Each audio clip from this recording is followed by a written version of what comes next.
One frosty morning, Arendelle was peaceful until the sky lit up with a strange silver glow.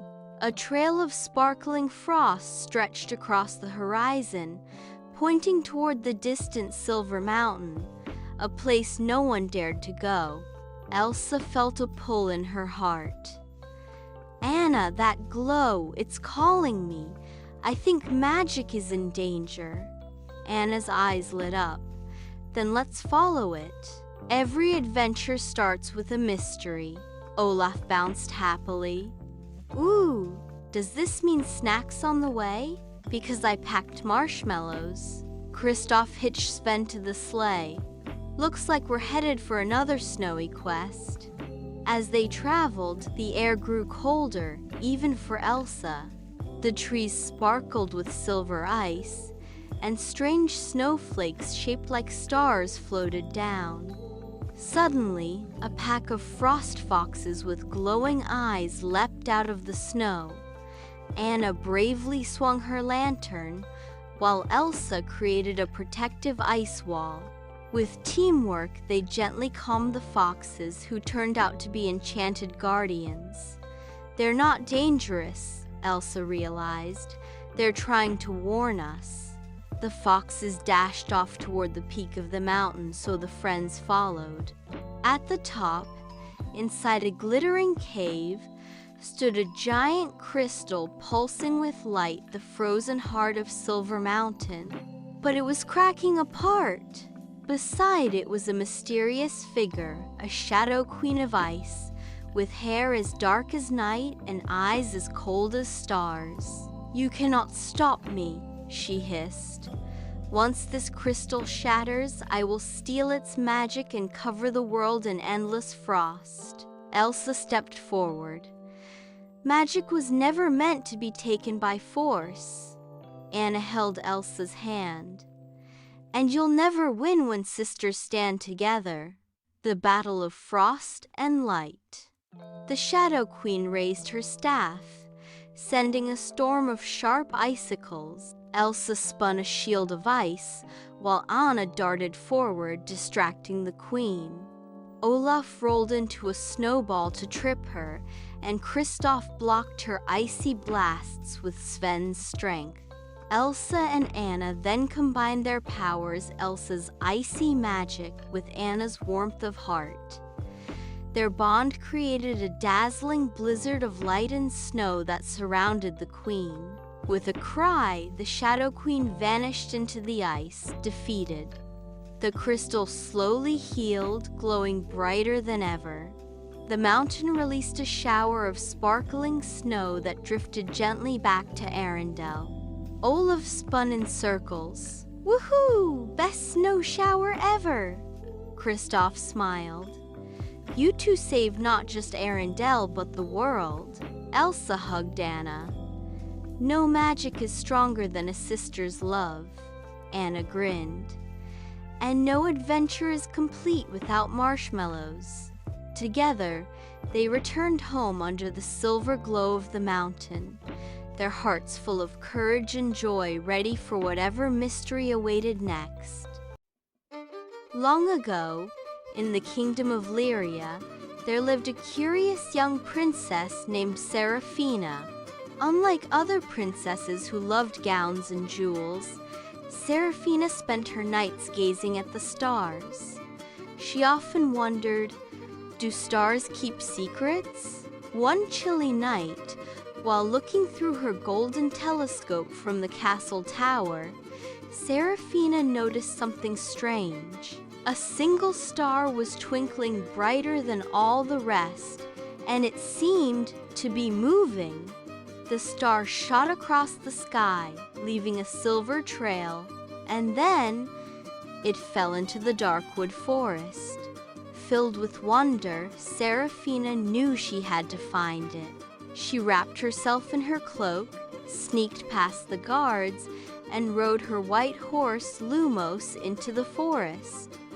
The forest was mysterious, with glowing mushrooms and whispering trees. Strange shadows followed her, and she could hear a soft humming, like the sound of magic. At last, Seraphina found the star. It wasn't just a star, but a glowing crystal orb that floated above a stone pedestal. As she reached out, a voice echoed, "Only the pure of heart may awaken my power." Seraphina gently touched it, and suddenly the orb burst into light, transforming into a tiny star spirit with shimmering wings. The spirit introduced itself as Asterion, guardian of the skies. Long ago, an evil sorcerer tried to steal his light to plunge the world into eternal darkness. To protect himself, Asterion fell to earth and hid. But now the sorcerer had returned. If he captured Asterion, he would control the night sky forever. "Princess," Asterion whispered, "only your courage can help me return to the heavens." Suddenly, dark smoke curled through the trees. From it emerged the sorcerer Malvorn, with glowing red eyes and a staff made of obsidian. "Give me the star, girl," he thundered. Seraphina stood tall. "I will never let you take the light from the world." A battle began. Malvorn cast shadows that slithered like snakes, but Seraphina remembered her mother's words, "A true princess shines brightest in the darkest hour." She lifted the star spirit high, and together they released a blast of pure starlight, scattering the shadows and breaking Malvorn's staff into dust. The sorcerer vanished, defeated. The forest lit up with thousands of tiny fireflies, as if celebrating. Asterion thanked Seraphina and rose back into the sky, becoming a radiant new star. "Whenever you look up, I will be there guarding the night. And you, Princess Seraphina, will forever be known as the Keeper of the Star." That night, the people of Lyria saw a new star shining brighter than any other, and they told stories of their brave princess who saved the sky. And from then on, Seraphina never just looked at the stars. She knew their secrets. True courage isn't about strength, it's about protecting the light, even when the darkness tries to take it away. In a valley awash with lavender, Belle dances with Clover, their joy echoing in the fragrant air. The lavender sways, a sea of purple responding to their movements, as Lumiere and Cogsworth observe from afar. Lumiere exclaims, "Ah, Cogsworth, must you always be such a stickler? Feel the music, mon ami." Cogsworth retorts, "Rhythm, Lumiere, requires precision, not flamboyant gestures." And that goat is terribly offbeat. Belle twirls, her laughter mingling with the jingle of Clover's bells. A moment of pure, unadulterated joy. The sun bathes the valley in golden light, casting long shadows that dance with the lavender and the figures within. A warm, inviting bakery, where the scent of fresh bread mingles with the soft haze of flour. Belle, bathed in the bakery's soft glow, shares a friendly moment with the baker's daughter.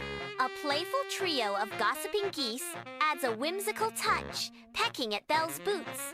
The bakery buzzes with life as the gossiping geese continue their playful antics around Belle. The comforting aroma of freshly baked bread fills the air as Belle laughs, surrounded by the warmth of the bakery and its inhabitants. In the heart of the bustling town square, Gaston flexes, his muscles bulging. His adoring fan club erupts in cheers, their voices echoing through the air. Nearby, LeFou juggles bright red apples, their surfaces gleaming under the sun. A fountain gurgles merrily, its water splashing playfully. Two kittens bat playfully at the droplets, their paws a blur of motion. The square buzzes with life, filled with laughter and the soft patter of paws. Belle and Maurice journey deeper into the forest, the wooden cart rumbling beneath them. The deer family offers a silent greeting as Belle and Maurice pass, a peaceful acknowledgement in the heart of the woods. A talking owl, perched high, offers a knowing wink, a hint of magic in the air. The forest thrives with life. The earthy greens and golden leaves painting a rich tapestry around the travelers. Beneath stormy skies, Belle and a shivering squirrel gaze up at the imposing castle gates, a mix of anticipation and trepidation in their eyes. The rusty iron doors creak open, hinting at the magic and mystery within. Mrs. Potts and Chip roll out on a tea trolley. Golden sparkles dance in the air, swirling around Belle as she steps forward. Belle smiles nervously. In the opulent ballroom, the beast nervously paces, his figure a stark contrast to the room's dazzling splendor. Gleaming under enchanted chandeliers, the ballroom whispers with secrets carried on the wings of magical napkins. The ballroom's heavy velvet curtains sway as if stirred by ghostly sighs, adding to the enchanted atmosphere. The magical flying napkins dance in midair, their paper wings fluttering with playful glee. In the castle library, Belle delicately explores aged books, her touch gentle as she connects with tales of old. Plumette flits through the air, a playful guardian amidst the silent stories. A dragonfly dances around a radiant globe, its wings catching the light in a whimsical ballet. In the heart of the library, the very words shimmer and dance, alive with light. The castle kitchen bursts into life with dancing forks and singing pots, their joyful chorus filling the air. Smiling cheese wheels join the merry ambiance as the scent of spices swirls through the air. Belle, surrounded by enchanted spice jars, carefully crafts apple tarts, filling the kitchen with warmth. Golden crusts emerge, their inviting aroma mingling with the soft scent of cinnamon clouds. Spoons clink in a harmonious rhythm, completing the kitchen's enchanting symphony. Beneath the rose dome, an enchanted rose radiates a gentle light, bathing the scene in a warm glow. The beast Belle and a curious mouse in a waistcoat watch, with bated breath as a single petal detaches. The petal floats silently downwards, a delicate harbinger of fate. Belle's soft gasp echoes in the ethereal chamber, filled with pinks, purples, and the glow of glass. Bathed in the cool, icy light of a winter's day, Belle meticulously completes her snow bear, while Chip watches on. In the distance, the beast gives a joyous whoop as he races down a snow-covered hill with a group of enchanted snow shovels. Warm scarves billow behind them, painting streaks of color against the pristine white canvas. Joyful shrieks pierce the crisp air, mingling with the soft crunch of sleds gliding over snow. The garden is alive with laughter and the playful energy of winter, a scene of pure, unadulterated joy. In the castle's grand dining room, Belle and the beast face each other, the air thick with unspoken tension. Silverware gleams and candles flicker, casting shadows that dance like secrets in the warm light. Lumiere winks mischievously, a playful dance unfolding with a crimson curtain tassel. Cogsworth stands stiffly, a clockwork sentinel adjusting the salt shakers with nervous precision. The room glows with inviting warmth, a haven of gold and crimson against the night's chill. The castle hallway buzzes with life as enchanted portraits bicker amongst themselves, their voices a soft, echoing chorus. Belle and the beast stroll through the animated corridor, their laughter mingling with the portraits' lively debate. Perched delicately on Beast's horn, a hummingbird's wings beat in a mesmerizing dance. A tiny jewel amidst the grandeur, warm candlelight flickers across the walls, casting dancing shadows on the arguing portraits, enhancing the magical atmosphere. Sunlight floods the music room, revealing dust motes dancing in the air as Belle prepares to play. Belle's fingers dance across the strings, weaving a delicate melody that fills the room. Enchanted violins float beside her, their soaring harmonies intertwining with the harp's gentle song. In the corner, a grumpy old piano joins the ensemble, tapping its keys with surprising enthusiasm. The music swells, a symphony of light and sound, as the room comes alive with enchantment. The grumpy old piano continues to tap its its keys, adding its unique voice to the harmonious blend. In the castle tower, Belle sits in a comfortable armchair, a large storybook open. Beast leans against a stack of velvet cushions, listening intently. Chip sits perched on the armrest, eyes wide with anticipation.